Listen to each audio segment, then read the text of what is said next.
Baraka za Mungu kwa Nuhu baada ya gharika. Mwanzo sura ya 9 mstari wa 1 hadi 6. Naye Mungu akawabariki Nuhu na wanawake, na akasema kwao, ninyi zaeni, na muongezeke, na muijaze tena dunia.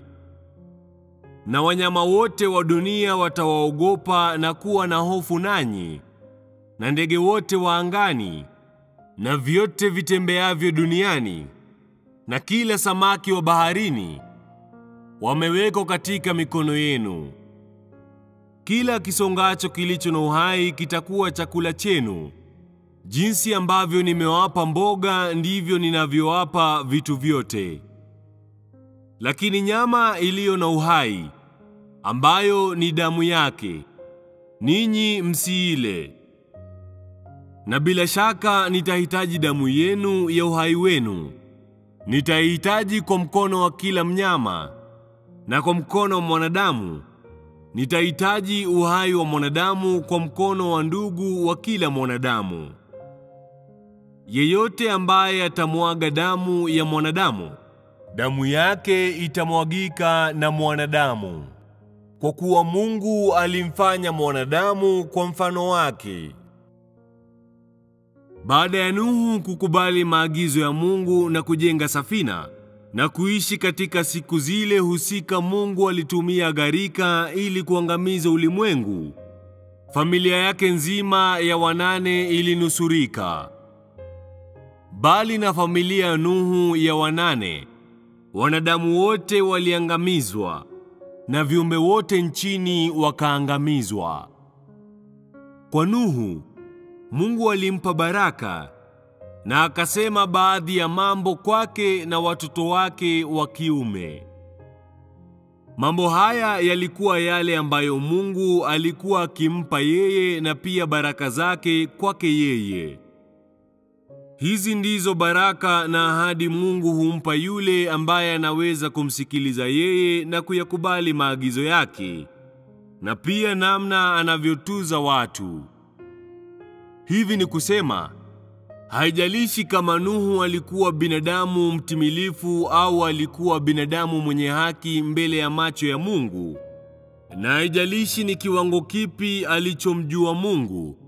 Kwa ufupi, Nuhu na watoto wake wa kiume 3 wote waliyasikiliza maneno ya Mungu, wakaratibu na kazi ya Mungu, na kufanya kile walichofaa kufanya kulingana na maagizo ya Mungu.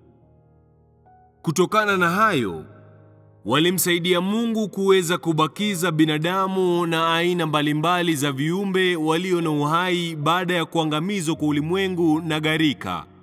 Na hivyo wakawa wamefanya mchango mkubwa kwa hatua iliyofuata ya mpango wa usimamizi wa Mungu.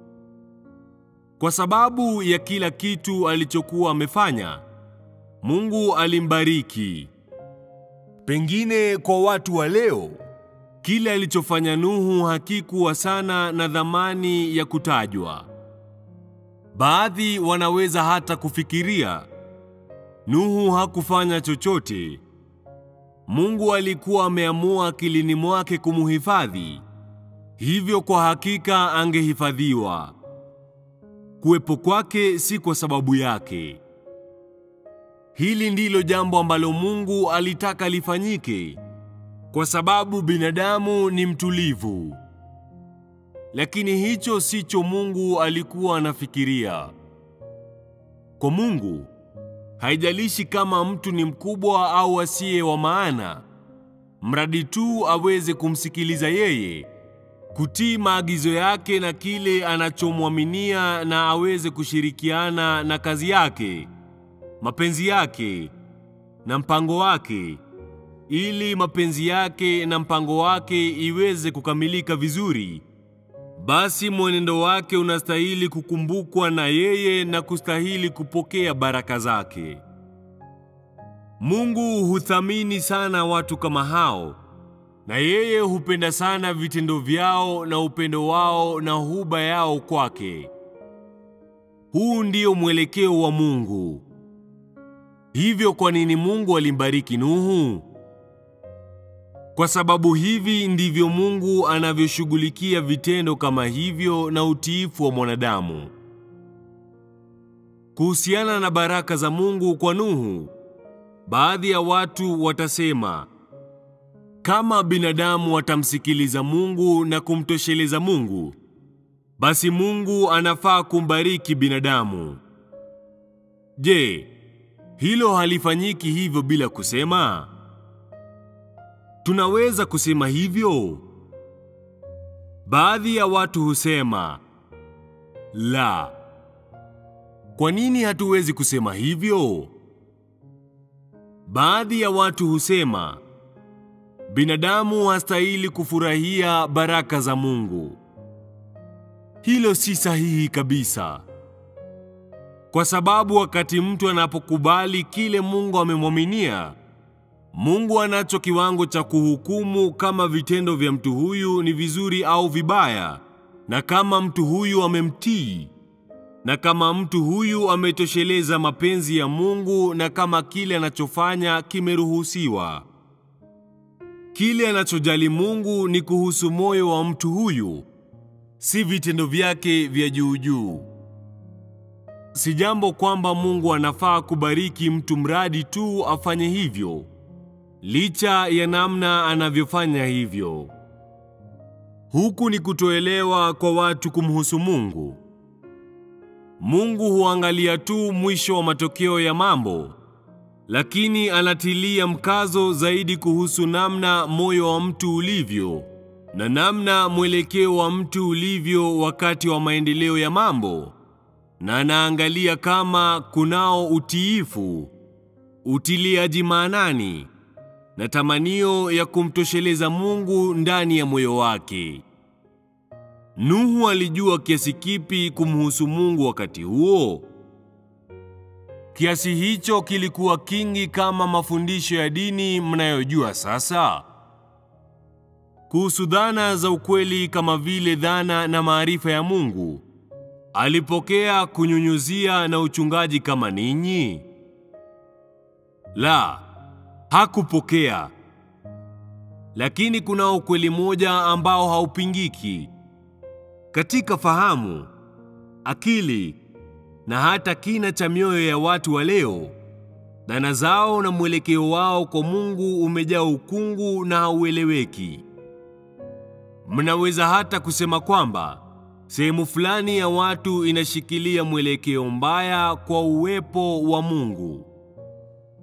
Lakini katika moyo wa Nuhu na fahamu yake, uwepo wa Mungu ulikuwepo na bila shaka, na hivyo basi utiifu wake kwa Mungu ulikuwa haujatiwa doa wala toa, na ungeweza kustahimili majaribio. Moyo wake ulikuwa safi na wazi kwa Mungu. Hakuhitaji maarifa ya mafundisho ya dini mengi mno ili kujishawishi kufuata kila neno la Mungu, wala hakuhitaji ukweli mwingi kuthibitisha uwepo wa Mungu ili angekubali kile Mungu alimwaminia na kuweza kufanya chochote kile ambacho Mungu angemruhusu kufanya. Huu ni utofauti muhimu kati ya Nuhu na watu wa leo, na pia ndio ufasili wa kweli hasa kuhusu binadamu mtimilifu alivyo machoni mwa Mungu. Kile anachotaka Mungu ni watu kama Nuhu.